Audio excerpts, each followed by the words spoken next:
Thank you very much, Maria.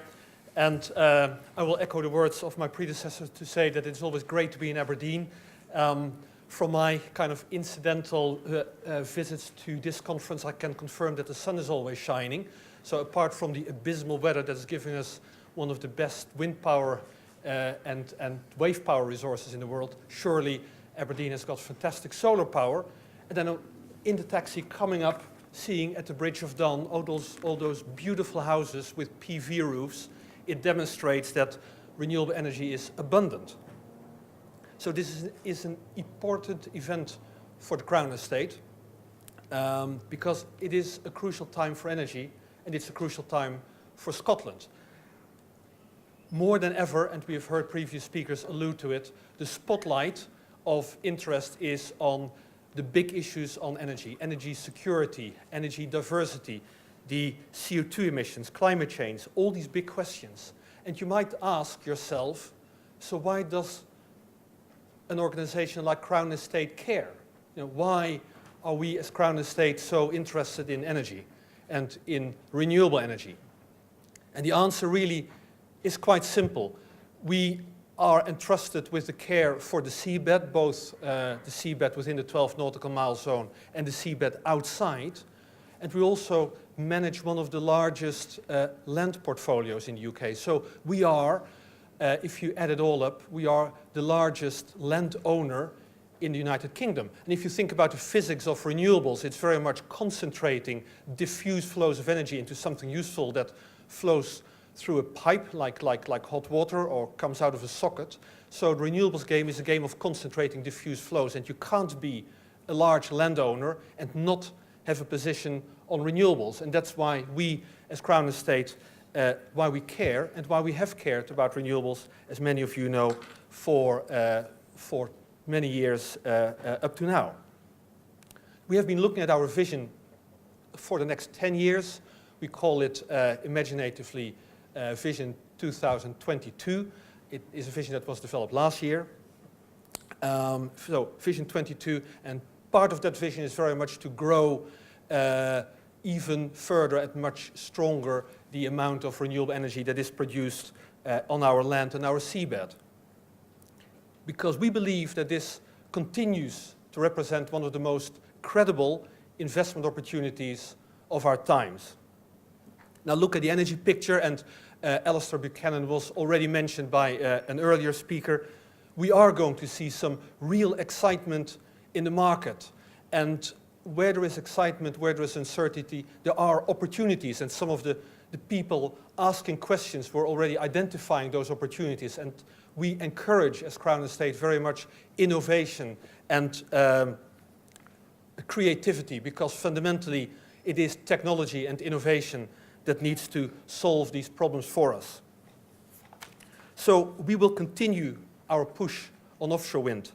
We will continue the push on marine, on wave and tidal, on CO2 storage and sequestration.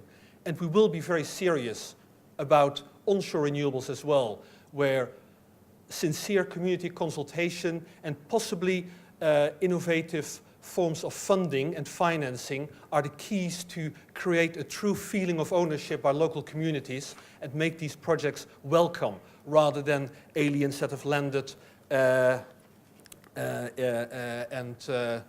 should be shot away. So let's look at these in turn. So offshore wind, it's made huge strides and huge progress in the past years. It's been growing almost exponentially. If you look at the curves over the last 10 years, growing exponentially from naught to, at the moment, it's about 2.5% on average of the UK's national electricity consumption. So it's a huge number because it's everything. And it is set to grow even further. That 2.5% is based on about 3 gigawatts of operating capacity. And we know that with projects that are currently under construction and that have committed financing, we'll be reaching 4.6 gigawatts in the UK over the next, say, 2 years or so. We've seen very recently the completion of London Array, 630 megawatts. Just this week, energization of Gwynty Moor in Wales, another Scorcher at 576 megawatts. So these 2 wind farms alone at 1,200 megawatts exceed the installed operating capacity in beloved European countries like France, Germany, the Netherlands, and Belgium in total. Even these 2 wind farms by themselves, and they're only a fraction of what we've got in the UK, and they only represent a fraction of the potential. So impressive growth, vibrant industry, hungry for more, fantastic supply chain, a fantastic project portfolio, and we believe that 3 things need to fall in place to make this growth continue. It is a pipeline of investable projects, something that we as Crown Estate are working very hard on together with our development partners, and the submission of planning consents for the Scottish Round 3 projects at the end of last year are great steps forward in that process. At the moment, we've got on top of that 4.6, we've got 9.6 gigawatts already consented or in planning. But apart from a pipeline of projects, we also need a sustainable supply chain, and we need a clear financial framework. Suppliers like to invest in markets where the fundamentals are right, and we do need to attract supply chain to the UK to capture these growth opportunities. And a sector strategy for offshore wind was launched by the Departments of Biz and DEC last week, which we see as a key success factor in finding the right conditions for a UK-based supply chain to compete in not only the UK, but on a European scale, both for import and export.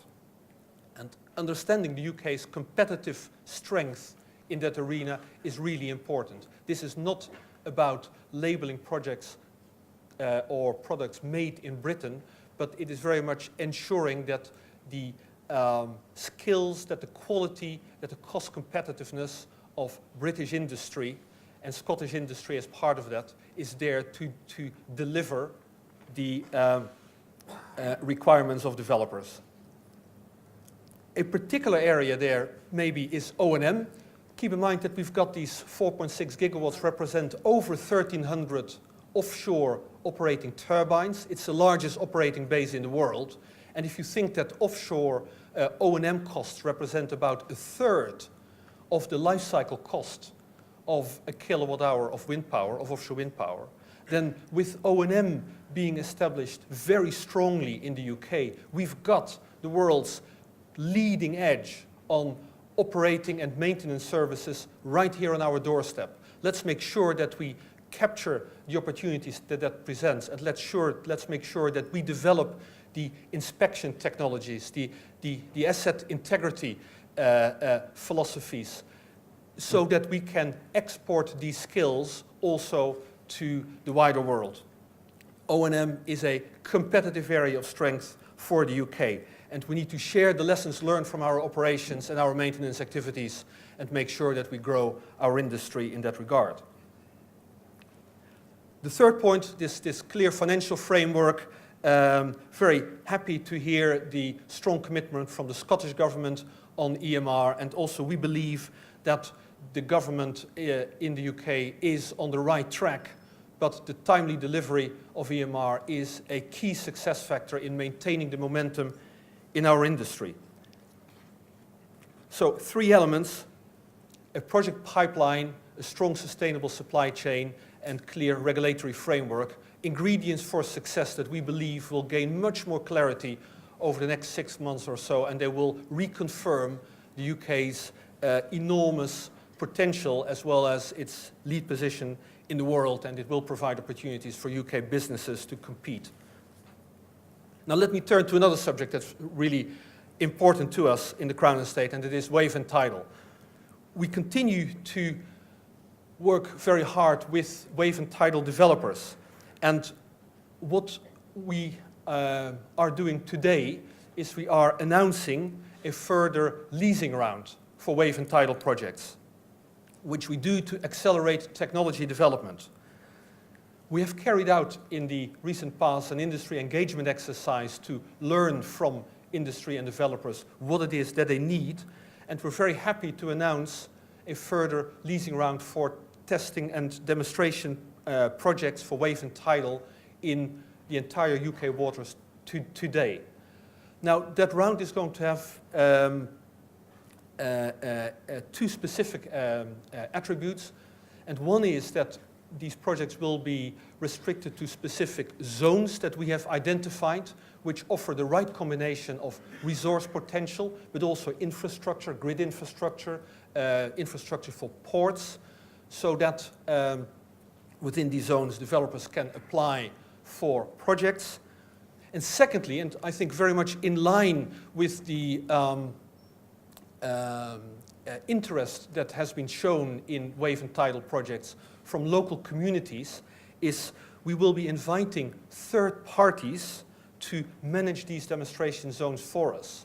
Whereas up to now, the management of these projects has been very much been done centrally by the Crown Estate through our offices in Edinburgh or in London.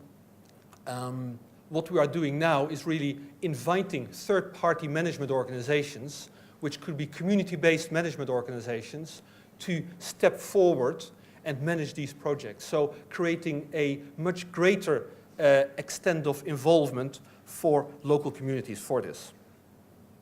Now, communities and community engagement is important for us, and we are very happy to sponsor this conference, and part of what we're sponsoring is the Energy Hub, which is, I haven't seen it yet, but it's at the conference floor. It is a meeting facility, and we welcome you there to meet our staff, some of whom will be at the conference. We've got brochures there, and we've also have the possibility for you to arrange meeting rooms if you would like.